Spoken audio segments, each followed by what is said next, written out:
Sunday reset. My name is Susan. I'm a 25-year-old brain tumor survivor.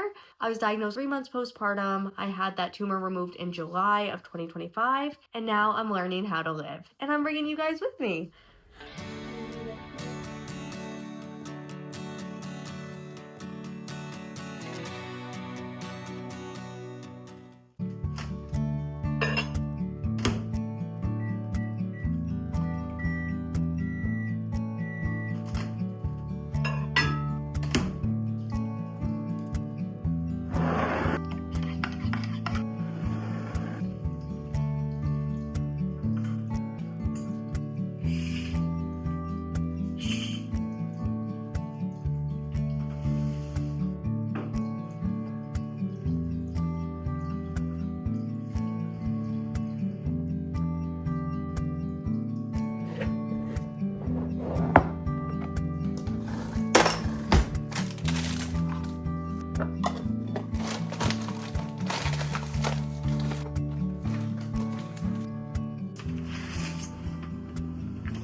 I'm a work in progress, and so is this Sunday reset system. I had a really good system and a to-do list that was working really well, and I feel like I've outgrown that process, and now I need something new, but I'm not sure what that looks like. I had a grand mal seizure, which is what diagnosed the brain tumor. Since that traumatic brain injury, decision fatigue is so real. It can quite literally knock me off my feet now. As a mom, the first thing that gets tossed to the side when things get hectic is usually the mom. If I don't have things set up for me to do for myself, they're not going to get done. Two things that I choose every single week is a daily podcast and a daily Substack article. I just make a little table in my notes app, and then I copy the links in Sunday through Saturday, and then each day of the week, I literally just have to click a button and I have access to whatever it is Sunday Susan picked out for the rest of the week Susan. And then there's no excuse or no reason to not do it. I don't want to say this word 100 million times. However, you're going to hear it once more. With the decision fatigue, I can't choose what I want to learn. I have definitely taken learning for granted. Now, post-op, I want to take full advantage of this neuroplasticity and really continue forward with challenging my brain, learning new things. Habits and discipline have been at the forefront of my learning since surgery, and I feel like I've gotten into a pretty good pace of things.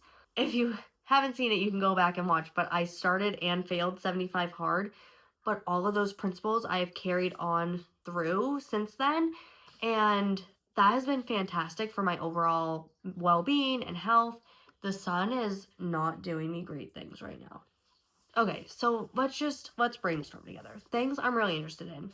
The brain. But I feel like I've spent a lot of time in the brain space in the last year, so I kind of want to do something opposite. I read The First Witch of Boston, which was excellent, but then it made me really angry about women's rights, and I want to learn, and I know that there's going to be emotions with learning, but I would really prefer to not be angry.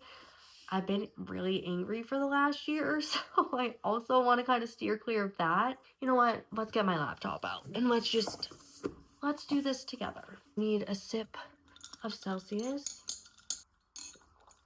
There are so many birds right now on my backyard. It is so cute. I had actually made a list last night on things that just kind of interest me, so I will read you. Cognitive bias, how your mind lies to you.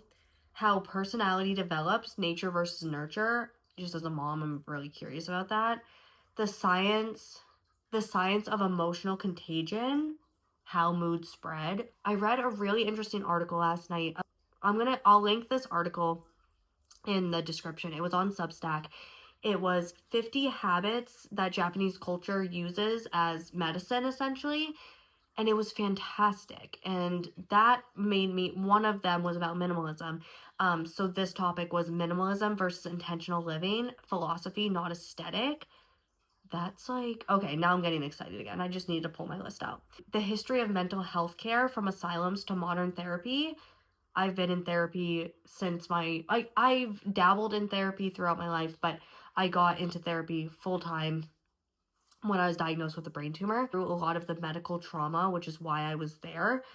And now I'm interested to see just therapy in general, not just like me sitting in the chair talking, but the foundations and that sort of thing. How shared routines create emotional safety for children. How analog hobbies improve cognitive health. I'm a big hobbies girl, big crafty girl. Neuroplasticity, how the brain changes after trauma and in recovery.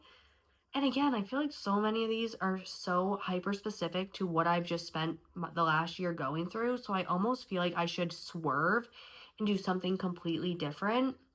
I had, I don't know if this was September or August. I think it was September. I had made like a parenting course with ChatGPT to go through, and then also a financial course, because I've always steered so far away from our finances. It used to give me such bad anxiety, and then I just want to be more involved with it. So that's why I chose those two topics. I did it for 3 days, and then I got bored. I'm also someone who likes to dabble in things and quit them. I just had an idea. Since I intend on having a weekly Sunday reset, we will be sitting here every single Sunday.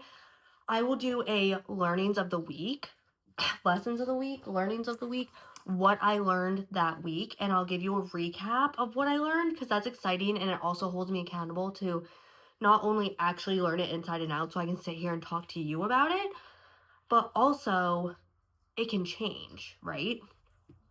So I'm going to pick one topic for the week, and then if I fall down a different rabbit hole, we can just debrief about it, okay? So, what should my topic be? Okay, guys, we've got it. New England, ghosts, graves, and forgotten villages. We're going to do haunted places of New England, the cursed village of Dudleytown, and the Lady in White Mount Washington Hotel.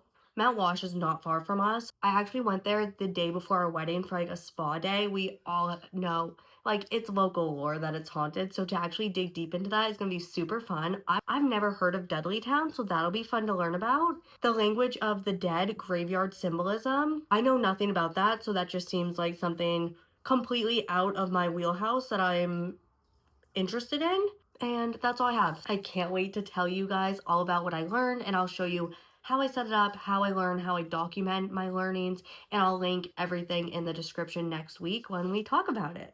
Last but not least is my weekly cleaning schedule. I break the house down by room and by day. This has been so helpful since I started this process post-op, because the house is just too much for me to try to do all in one day. I didn't have the stamina for it. And as a mom with a toddler-sized shadow, you don't get much done when they're right behind you making a huge mess. Sundays are minimal: meal prep, laundry, and family time. If you've been following along for the last couple weeks, then you know that I impulsively renovated our bedroom.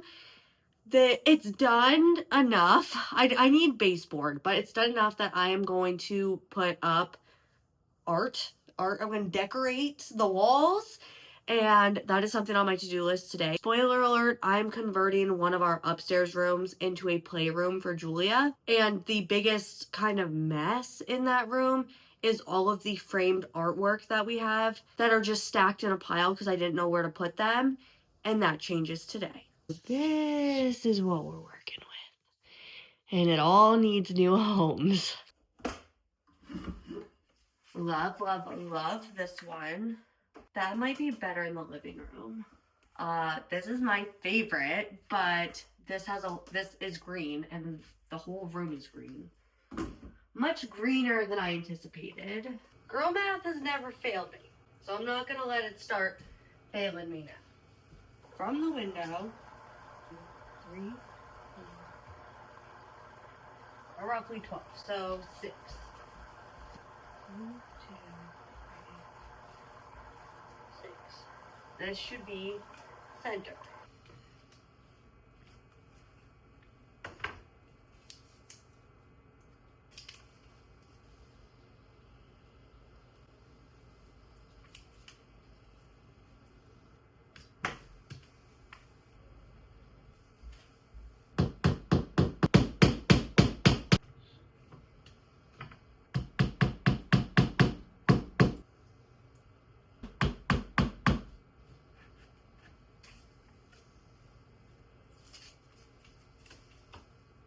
Okay, guys, that is all I have for today. I cannot thank you enough for being here. Please like and subscribe. Let me know your spookiest story or local lore that you have from your town.